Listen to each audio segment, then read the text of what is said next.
প্রিয় দর্শক বৃন্দ, আপনারা দেখছেন কাবুলি কলা গাছ। কাবুলি কলা গাছের ঝাড়। কাবুলি কলা গাছ বেশি লম্বা হয় না, মানে বড় হয় না। কোনো গাছে যদি কলা গাছে পেকে যায় দর্শক বৃন্দ, সেই গাছ থেকে কলা হাত দিয়ে ছিঁড়ে ধরেও খাওয়া যায়। আপনাকে এমন একটা গাছ দেখাচ্ছি দর্শক বৃন্দ, এই গাছটায় কলা গাছেই পেকে গেছে দর্শক বৃন্দ।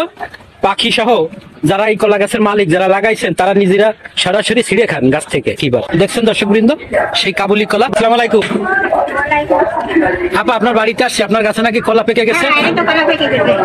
আপনি আমাদের দর্শক বৃন্দ দেখছে, দর্শক বৃন্দের উদ্দেশ্যে আমাদের কলা খাওয়ান, তারা দেখুক যে গাছ থেকে কলা ছিঁড়ে কিভাবে খাওয়া যায়। আমাদের একটা ছিঁড়ে দেন, এটা তো ছিঁড়া ছিল। হ্যাঁ দেখছেন দর্শক বৃন্দ, এই যে আমাদের কলা ছিঁড়ে দিচ্ছেন খাবার উদ্দেশ্যে, দেখলেন এই যে একেবারে সরাসরি গাছ পাকা কলা, কাবুলি কলা দেখছেন। বাড়ির মালিক মানে কলা গাছ মালিক আপা কলা আমাদেরকে ছিঁড়ে দিচ্ছেন খাওয়ার জন্য, আমাকে খাওয়ার উদ্দেশ্য দিচ্ছেন দর্শক বৃন্দ। আমি একটা খাই,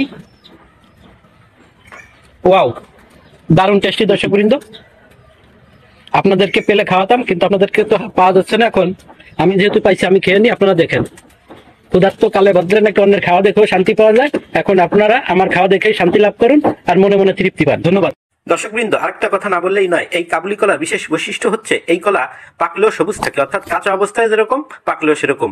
আর আফগানিস্তানের কাবুল থেকে আগত কাবুলিওয়ালাদের মাধ্যমে এই কলা বাংলাদেশে এসেছিল বলে এই কলাকে কাবুলি কলা বলা হয়।